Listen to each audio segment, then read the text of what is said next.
시청자 여러분, 오늘 열왕기하 11장 후반절 보도록 하겠습니다. 이야기를 좀 깊게 하다 보니까 4절밖에 못해서 오늘 이어서 계속 5절을 보도록 할게요.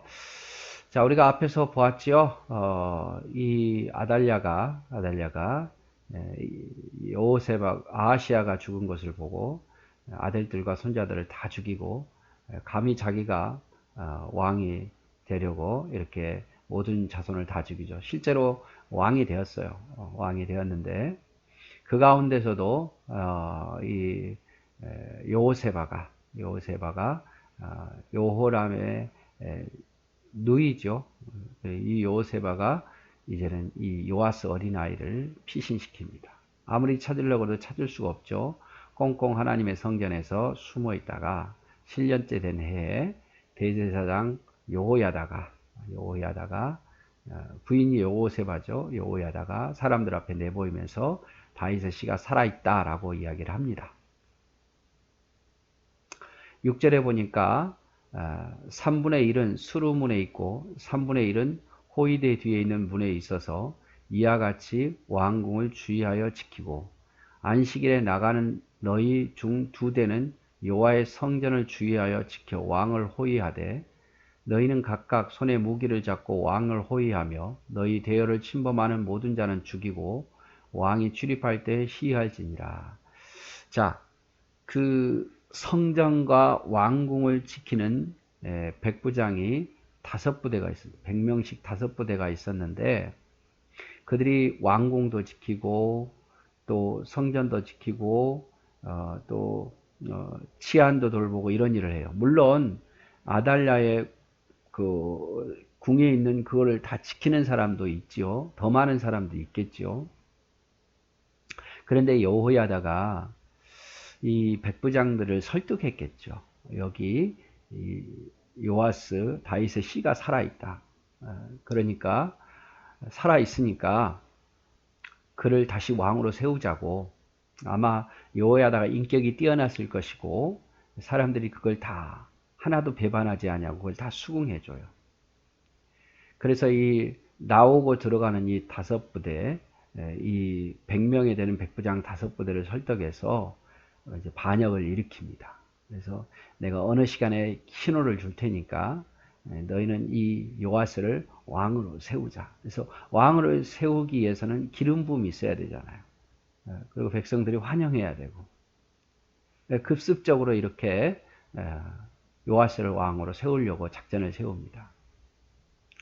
9절 백부장들이 이에 제사장 여호야다의 모든 명령대로 행하여 각기 관할하는 바 안식일에 들어오는 자와 안식일에 나가는 자를 거느리고 제사장 여호야다에게 나오매. 그래서 들어갈 군번 나올 그 있잖아요. 교대하는 그 시간에 나가는 사람도 안 나가고 들어온 사람은 들어와서 이 사람들을 중심으로 해서 지키면서 이 요아스 어린 왕자를 왕으로 세우는 거죠. 10절 제사장이 여호와의 성전에 있는 다윗 왕의 창과 방패를 백부장들에게 주니 호위병이 각각 손에 무기를 잡고 왕을 호위하되 성전 오른쪽에서부터 왼쪽까지 제단과 성전 곁에 서고 여호야다가 왕자를 인도하여 내어 왕관을 씌우고 율법책을 주고 기름을 부어 왕으로 삼음에 무리가 박수하며 왕의 만세를 부르니라. 자, 여호야다가 드디어 요아스를 백성들 앞에 보이면서 왕관을 씌우고 하나님의 율법책을 주고 율법 말씀에 따라 통치하라 이 말이죠. 기름을 부어서 왕으로 삼으니까 모두가 다 박수하며 왕을 환영하는 거죠. 기다렸던 듯이. 그래서 미국은 지금 대통령이 딱 세워지면 성경을 주잖아요. 성경에 손을 얹고 선서하게 하고. 그래서 이 요아스가 될 때 율법책을 주고 율법책대로 통치하라고 준 거죠. 아달랴가 호위병과 백성의 소리를 듣고 여호와의 성전에 들어가 백성에게 이르러 봄에 왕이 규례대로 단 위에 섰고 장관들과 나팔수가 왕의 곁에 모셔 섰으며 온 백성이 즐거워하여 나팔을 부는지라 아달랴가 옷을 찢으며 외치되 반역이로다 반역이로다 하매 제사장 여호야다가 군대를 거느린 백부장들에게 명령하여 이르되 그를 대열 밖으로 몰아내라. 그를 따르는 자는 모두 칼로 죽이라 하니 제사장의 이 말은 여호와의 성전에서는 그를 죽이지 말라 함이라. 자, 여호와의 성전에서 큰 소리가 들린 거예요. 이걸 누가 알게 됐습니까? 아달랴가 듣게 된 거죠. 그래서 왕궁에 있다가 하나님의 성전으로 가보니까 이미 백성들이 그를 왕으로 세운 거예요. 그래서 자기 나름대로는 이게 속이는 거잖아요. 나 몰래, 왕 몰래 이렇게 또 다른 왕을 세우니까 반역이다, 반역이다라고 외치지만 실제로 누가 반역을 일으켰습니까? 자기가 반역을 일으켜서 자기 아들과 손자들을 다 죽였잖아요. 아무도 반기지 않는, 유다에서는 특별히 남유다에서는 아무도 그를 인정하지 않는 자가 힘에 의해서 왕이 되었는데 7년 동안 그걸 누렸는데 이제 자기가 그것을 빼앗기니까 오히려 상대를 향해서 반역이다, 잘못됐다라고 이야기하는 거죠. 그와 똑같은 거예요. 자기가 잘못해놓고 자기가 잘못해서 악한 왕이 되어놓고 상대에 대해서 정식적으로 순서에 따라서 왕위를 이을 자가 왕이 되었는데 그걸 보고 반역이라고 말한 거예요. 그래서 이제 여호와의 성전에 있는 걸 보고 몰아내라고 말하죠. 대제사장 여호야다가 몰아내라. 왜? 성전에서 그를 죽일 수가 없으니까. 하나님의 성전이잖아요. 거룩한 것을 더럽힐 수 없으니까 길을 열어주라 해서 길을 열어주니까 도망쳤겠죠. 자기의 세력을 모으려고 왕궁으로 도망쳤는데 이에 그의 길을 열어주매 16절 그가 왕궁의 말이 다니는 길로 가다가 거기서 죽임을 당하였더라. 성전에서 아니고 이제 왕궁으로 돌아가다가 죽임을 당한 거죠.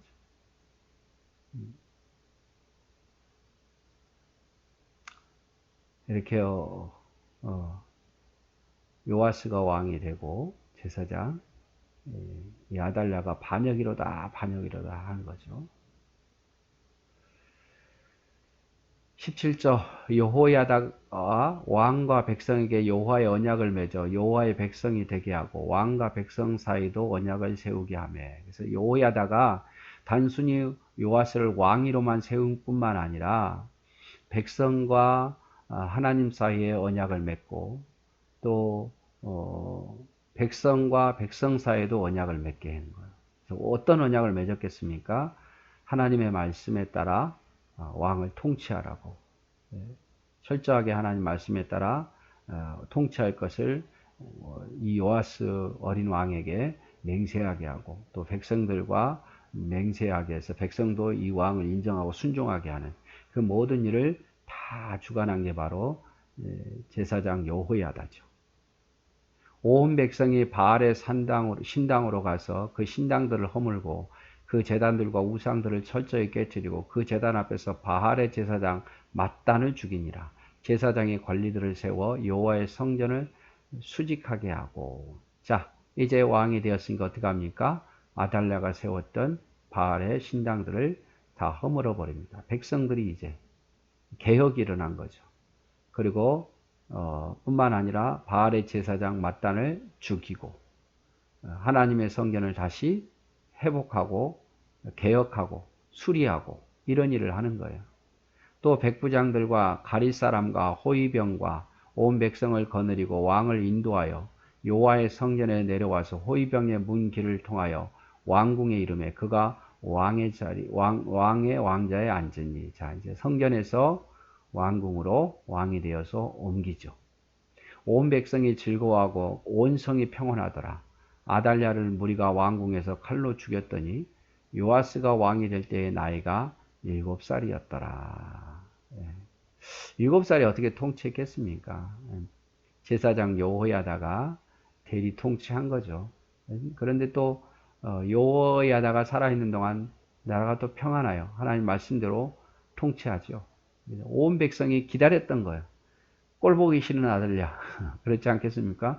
남유다에서는 꼴보기 싫은 여성이 왕이 된다는 자체가 다윗의 씨가 아닌 자가 왕이 됐다는 자체가 너무 싫었는데 힘에 의해서 억지로 누르고 있었는데 이제 다윗의 씨가 살아서 이렇게 왕이 됐다는 말을 듣고 백성들이 반겨한 거죠. 그래서 하나님께서는 이렇게 하신 것은 다윗을 생각하사 남유다를 지키신 하나님이에요. 하나님께서 다윗에게 약속하셨잖아요. 내 씨가 계속해서 왕위를 이어지리라.